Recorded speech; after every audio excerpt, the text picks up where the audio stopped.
गणपतिगुं हवामहे कविं कवीनामुपमश्रवस्तमम्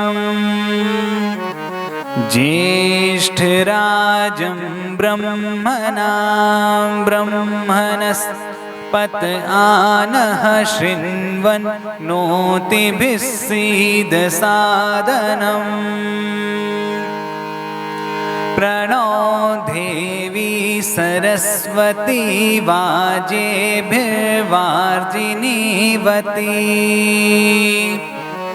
धीनामविद्र्यवतो गणेशाय नमः सरस्वत्यै नमः श्रीगुरुभ्यो नमः हरिः ॐ गणानां त्वा गणानां त्वा गणपतिं त्वा गणानां त्वा गणपतिं त्वा गणपतिगुं हवामहे गणपतिं त्वा गणपतिगुं हवामहे गणपतिगुं हवामहे गणपतिगुं हवामहे कविं कविगुं हवामहे गणपतिगुं हवामहे कविं गणपतिमिति गणापतिं हवामहे कविं कविगुं हवामहे कविं कवीनां कविगुं हवामहे कविं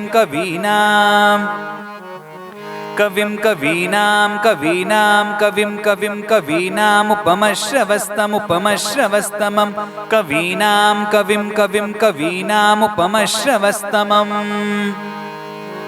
कवीनामुपमश्रवस्तमम्।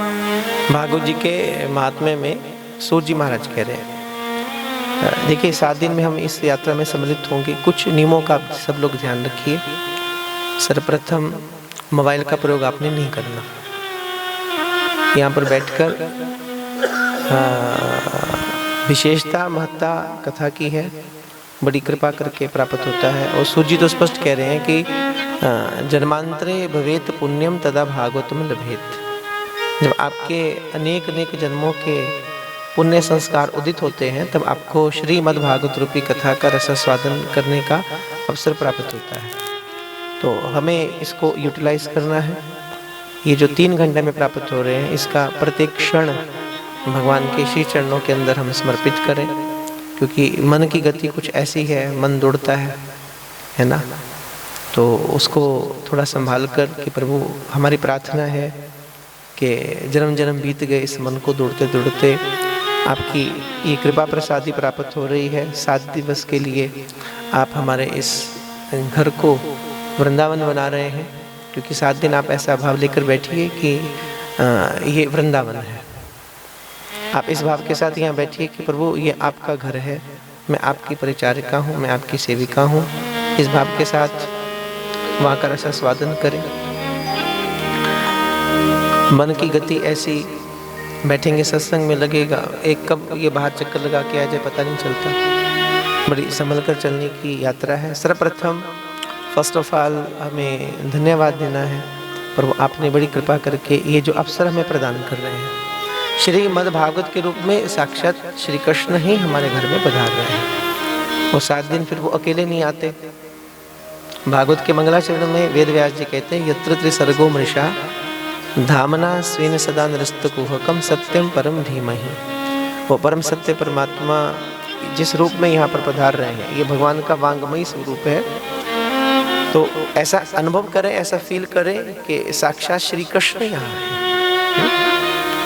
साक्षात श्री कृष्ण यहाँ है और हम उनकी कृपा प्रसादी प्राप्त कर रहे हैं।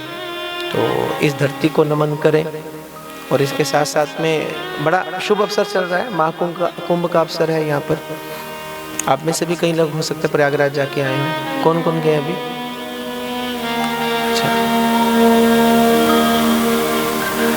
मतलब 60-70 करोड़ के उसमें आप नहीं हैं जो नहीं गए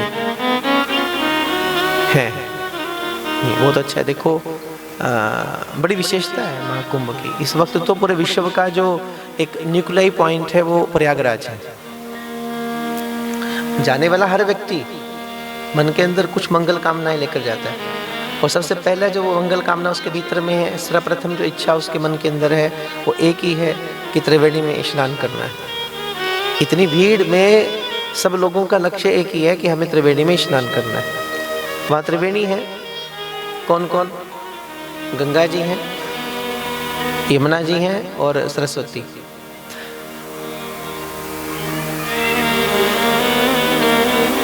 गंगा रिप्रेजेंट करती है भक्ति को, यमुना जी कर्म की संदेश देती हैं, और सरस्वती ज्ञान है। यहाँ पर तीनों का मिलन हो रहा है और सरस्वती लुप्त हो जाती है। जब आपकी भक्ति और आपका कर्म आपस में मिलते हैं उसी वक्त आपका ज्ञान थोड़ा अंतर्ध्यान हो जाता है, लुप्त हो जाता है। ये त्रिवेणी है, ध्यान रखिए। तीनों, गंगा, यमुना और सरस्वती, ये भी त्रिवेणी है। श्रीमद् भागवत को थोड़ा सा ध्यान से समझना, और आप ध्यान देंगे तो श्रीमद् भागवत की महिमा उससे भी ज्यादा है, प्रयागराज से भी ज्यादा है। आप ऐसा फील करें कि साक्षात प्रयागराज ही आपके घर पर, यहाँ पर प्रकट हुए। 7 दिन के लिए आप महिमा सुनेंगे। अभी आज प्रथम दिवस है, प्रथम बेला है, साथ साथ में चलते रहिए, इस यात्रा में सम्मिलित हो। प्रथम ये बात का ध्यान रखिए, ये यात्रा है, एक सनातन यात्रा है, एक अनंत से अनंत को पाने की बड़ी प्रेममयी, प्रेम रस से भरी हुई मंगलमयी यात्रा है, जिसमें हम सब लोग सम्मिलित होंगे। जन्मांतरे भवेत पुण्यम तदा भागवतम लभेत। बहुत संस्कार उदित हो रहे हैं, और मैं ये भी कहूँ किस पुण्य के फल की बात हो रही है। ऐसा नहीं कभी आपने कोई प्याऊ लगवाए हों, आपने कुछ ऐसी कुछ सामाजिक सेवाओं के अंदर योगदान दिया हो जहाँ पर आपकी नाम हो, प्रतिष्ठा हो, तो उसके पुण्य का जो परम फल है जो आपको श्रीमद् भागवत के रूप में प्राप्त हो रहा है, ऐसा नहीं है। वो जिस पुण्य की बात कर रहे हैं वो पुण्य क्या है? कभी अचानक आपने किसी साधु की सेवा की, किसी गुरु के करीब आप गए, अचानक आपने किसी संत महात्माओं की चरण शरण ली है, तो उनकी जो कृपा प्रसादी है, जो उनका आशीर्वाद है, वो आज आपको श्रीमद् भागवत के रूप में प्राप्त हो रहा है।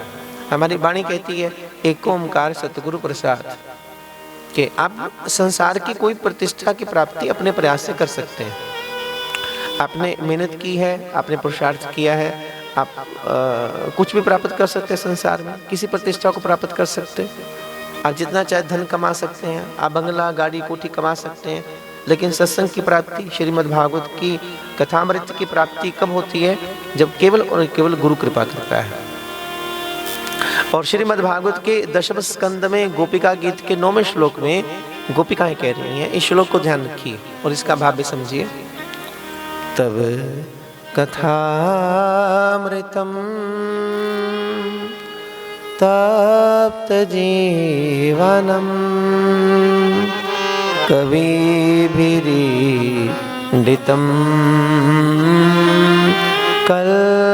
कल्मषापहम श्रवण मंगलम श्रीमदाततम भुवि गृह्णन्ति ते भूरिदा जना। ये गोपिकाएं कह रही हैं तव कथा अमृतम, हे कृष्ण आपकी कथा अमृत है। अब किसी चीज को आपने प्रदर्शित करना हो, इंडिकेट करना हो, तो उसके लिए आप बहुत ही अनमोल शब्द का चयन करते हैं। तो गोपिकाओं के सामने पूरे विश्व में एक यही शब्द उनको दिखा, अमृत, जबकि वो इस बात को स्वीकार करते हैं कृष्ण अमृत शब्द भी आपकी कथा के सामने तुच्छ है। अमृत शब्द भी आपकी कथा के सामने फीका पड़ता है। लेकिन इससे बड़ा कोई हम क्या इशारा करें? इसको ऐसा अनुभव करें जैसे एक छोटे बच्चे को, है ना, आपने पूछा कि तू मुझसे कितना प्रेम करता है। अब यही है आपका बेटा, है ना, इसका क्या नाम है? बड़े वाले का, छोटे वाले का? छोटे वाले का। उससे बड़े वाले का? समर्थ। समर। अच्छा, आपने इससे पूछा कि तू मुझसे कितना प्रेम करता है। अब इसको हमारी तरह शब्द तो नहीं बोलने आते। अब हमसे को पूछे, हम तो बहुत लंबी चौड़ी परिभाषा दे सकते हैं प्रेम के बारे में। आप बहुत सुंदर व्याख्यान कर सकते हो, आप अपने इमोशंस को भी व्यक्त कर सकते हैं। पर छोटे बच्चे से पूछा गया तो मुझसे कितना प्रेम करे, तो वो क्या एक्सप्रेस करेगा उसके लिए? वो उसके लिए क्या आपको बताएगा? वो क्या करता है? वो एक इशारा करता है आपको। आपने पूछा कितना प्रेम करता है, वो इशारा करेगा इतना। शब्द भी प्रॉपर नहीं है, इतना भी नहीं बोलता, वो इतना बोलता है और इशारा करता है। तो क्या इसका अर्थ ये है कि वो इतना सा प्रेम करता है आपको? नहीं, उसको व्यक्त नहीं करना आ रहा, लेकिन उसके इशारे का अर्थ यही है कि उस प्रेम का मोल नहीं है, वो अनंत है, वो इनफाइनाइट है। तो गोपिकाएं जब इस श्लोक में ये कह रही हैं कि तव कथा अमृतम, हे कृष्ण आपकी कथा अमृत है, तो उनके कहने का अर्थ ये नहीं कि देवताओं का अमृत है। वो कह रही है देवताओं का अमृत भी आपकी कथा के सामने फीका है। आप फील करो, प्रयागराज में महाकुंभ हो रहा है, 4 जगह पर कुंभ लगता है। कौन कौन? प्रयागराज में, नासिक में गोदावरी जी के तट पर, उज्जैन में क्षिप्रा जी के तट पर, हरिद्वार गंगा जी के तट पर, ये 4 जगह पर कुंभ लगा। और कुंभ के पीछे कारण क्या लगने की? कि जिस वक्त समुद्र मंथन हुआ, उसमें से धन्वंतरी भगवान अमृत लेकर प्रकट हुए हैं, तो देवताओं और असुरों में अमृत के लिए युद्ध हो रहा है, उनके लिए छीना झपटी हो रही है। देवता चाहते अमृत हमें प्राप्त हो जाए और असुर चाहते अमृत हमें प्राप्त हो जाए, तो उसमें छीना झपटी हो रही है। और उस छीना झपटी में अमृत की बूंदें जहां जहां छल छलाई गिरी, वहां पर आज कुंभ हो रहा है। और वो 4 जगह, इसको याद रखना। पहली बोलो प्रयागराज, दूसरी उज्जैन क्षिप्रा जी का तट है, तीसरी नासिक गोदावरी जी का तट है, और चौथी हरिद्वार है गंगा जी के तट पर आप बड़े ध्यान से देखो, यहाँ पर 4 स्थान जहाँ पर कुंभ लग रहा है, वहां पर ये अमृत छीना झपटी में गिरा है। वहां पर डाला नहीं गया उस अमृत को, वो तो छीना झपटी में बूंदे छल छलाई गिर पड़ी, जहाँ पर आज इतना बड़ा आयोजन हो रहा है, इतना बड़े अनुष्ठान हो रहे हैं। पर आप कल्पना करके देखो, जब शुकताल में गंगा जी के तट पर परीक्षित जी महाराज कथा सुनने के लिए आए हैं और सुखदेव जी महाराज उनको कथा सुनाने लगे। अभी कथा शुरू नहीं हुई, अभी तो सुखदेव जी बैठे थे, परीक्षित सामने बैठे, गंगा जी का तट है। और उसी वक्त क्या हो रहा है, और वो कह रहे हैं परीक्षते कथा वक्तुम सभायाम संस्थिते शुके सुधा कुंभमं गृहीत्वेव देवास्तत्र समागमन। यह पद्म पुराण के अंतर्गत भागवत जी की महिमा गाते हुए सूत जी महाराज ने उसके 13वें श्लोक में वर्णन किया है कि जिस वक्त सुखदेव जी महाराज परीक्षित को कथा सुनाने लगे हैं, उसी वक्त आकाश मंडल से सभी देवता प्रकट हुए हैं और उन देवताओं के हाथ में सुधा कुंभम, अमृत का कलश है। अब आप थोड़ा सा कंपैरिजन करके देखना, जहां पर कुंभ लग रहा है वहां पर अमृत छलका था, और वो भी छीना झपटी में छलका था, और इतने बड़ा अनुष्ठान वहाँ पर हो रहा है। और आज भी हम लोग जो एक ललक लेकर जाते हैं ना, वहाँ पर चलकर देखना, जो गए हैं उन्होंने नज़ारा देखा है। इतनी करोड़ों की भीड़ के अंदर जितने माइंड हैं, जितने भी हृदय हैं, उन समस्त हृदयों का एक ही भाव है, एक ही विचार है, हमें किसी तरह से त्रिवेणी तक पहुँचना है। बस प्रथम लक्ष्य उनका एक ही, भले उनको बिल्कुल संगम के करीब पहुँच जाए, भले वो उससे 20 किलोमीटर पीछे जाकर उनको पैदल चलना पड़े, पर उनके भीतर में उमंग एक ही है कि हमें जिस किसी भी प्रकार से त्रिवेणी तक पहुंचना है, स्नान करना है। बस किस लिए? क्योंकि इस स्थान पर अमृत छलका है। यहाँ तो अमृत जबरदस्ती छलका है, लेकिन जिस कथा का आप श्रवण करने जा रहे हैं, यहाँ तो साक्षात देवताओं ने खुद ही पूरा का पूरा कलश समेत अमृत ले आए। तो आप अनुभव करो कि श्रीमद् भागवत क्या है। तभी गोपिकाएं क्या कह रही हैं, तब कथामृतम। गोपिकाएं कह रही कृष्ण आपकी कथा अमृत है, पर स्वीकार किया है, अमृत भी शब्द छोटा है, पर इससे अधिक में हम क्या इशारा करें? हमारे लिए हमें लगता नहीं संसार में इससे अधिक उपयुक्त शब्द कोई है। पर आप ऐसा मत समझिएगा कि हमने देवताओं के अमृत के साथ आपकी कथा को कंपेयर करने की कोशिश की है ना। अद्भुत है आपकी कथा। और करती क्या है? तब कथामृतम तप्त जीवनम, हमारे अतृप्त जीवन को तृप्त करती है। हमारे अंदर की जो खलबली है ना, हमारे अंदर की जो विक्षेपताएं, हमारे अंदर की जो विडंबनाएं हैं, उसको एक मार्ग दे रही है। हमारे मन को ठोर दे रही है, मन को शीतलता प्रदान कर रही है। ये हमारे अंतर हृदय को हमें निर्भय कर रही है, हमें निसंकोच कर रही है, हमारे भ्रमों को, हमारी डाउट्स को, हमारी कंफ्यूजन को खत्म कर रही है, ध्वस्त कर रही है, उससे एकदम आपको शांत कर देगी। आप बड़े ध्यान से हर तरफ से मन को हटाकर केवल कथा में बैठिए, बस केवल। ये बड़े सौभाग्य से प्राप्त हो रहा है। अपने सब काम धंधे 3 घंटे के लिए बंद कर देना, अपने संसार को थोड़ा पीछे छोड़ देना, और सबसे बड़ा संसार तो अपनी जेब में लेके घूमते हैं, मोबाइल। 3 घंटे के लिए इसको छोड़ दो, इसकी जरूरत नहीं है, इसकी आवश्यकता नहीं है। त्रिवेणी है यहाँ पर प्रकट हो रही है। त्रिवेणी में कौन कौन है? मैंने पहले कहा गंगा जी, यमुना, सरस्वती।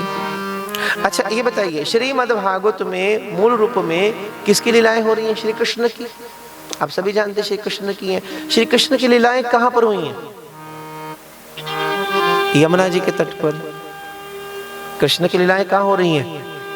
बोलो, ऊंची बोलो। यमुना जी के तट पर। श्रीमद् भागवत लिखी कहां गई है?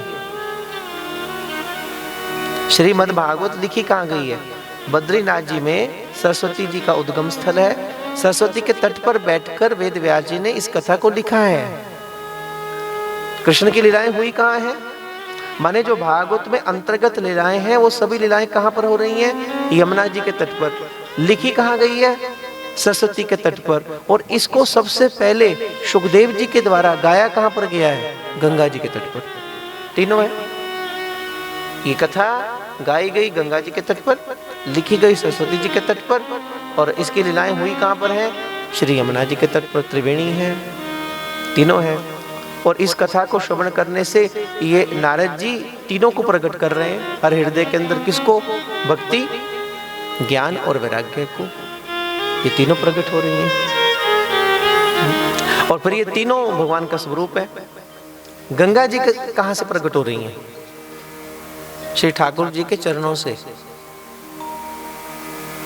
भगवान के चरणों से श्री गंगा जी का प्रादुर्भाव है। यमुना जी कौन है? वो श्री ठाकुर जी के हृदय स्थल पर है। क्योंकि यमुना जी कौन है? चौथीपट रानी है नील धारा, सुंदर शीतल बहती है धारा। यमुना जी कौन है? श्री कृष्ण की चौथीपट रानी है।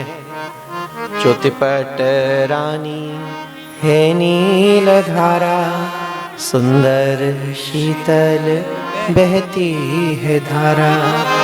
जिसने तेरी शरण गही है, उसी को दिया है तूने सहारा। हे नील धारा हो, हे नील धारा हो। मेरे साथ गाओगे आनंद ज्यादा आएगा। मेरे साथ गुनगुनाते रहिए। हमने 7 दिन बैठकर क्या करना है? भगवत चर्चा का रसास्वादन और साथ में गुनगुनाते रहना है। तो गाते रहिए। हे नील धारा हो, हे नील धारा।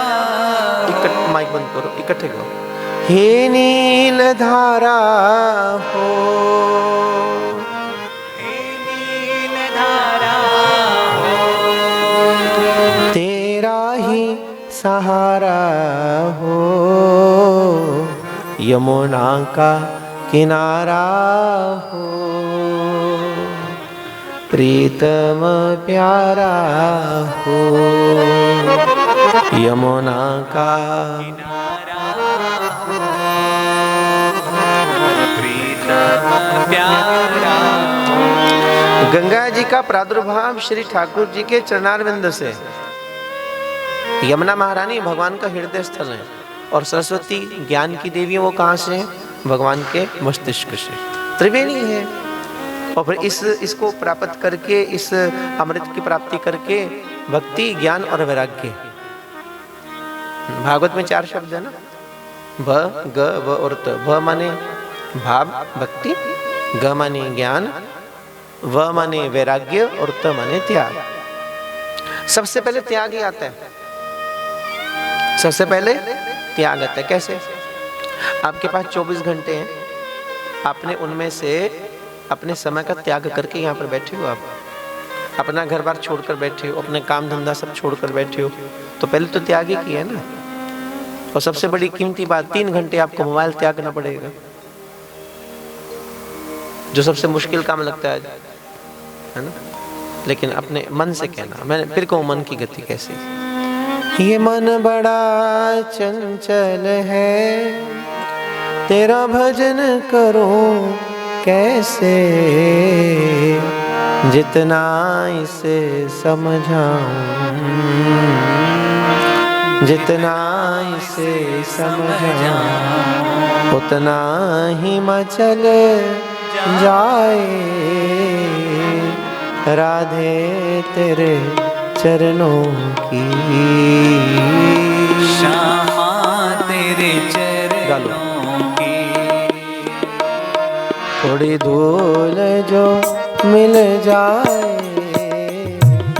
सच कहती हूँ श्यामा, सच कहती हूँ श्यामा, जीवन ही सुधर जाए राधे तेरे चरणों की। श्यामा तेरे चरणों की, राधे तेरे चरणों की। श्यामा तेरे चरणों की।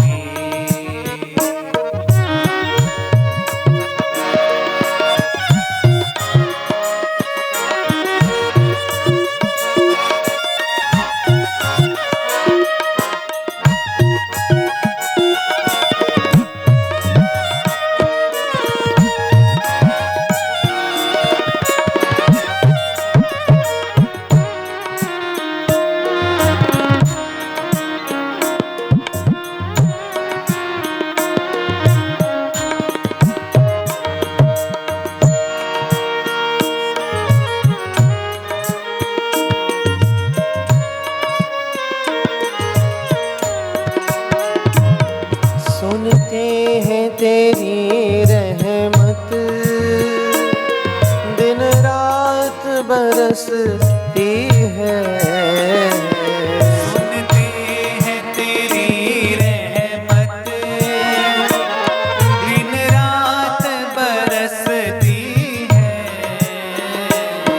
सुनते हैं तेरी रहमत, दिन रात बरसती है। सुनते हैं तेरी रहमत, दिन रात बरसती है। एक बूंद जो मिल जाए, एक बूंद जो मिल जाए, जीवन ही सुधर जाए श्यामा तेरे चरणों की। राधे तेरे चरणों की,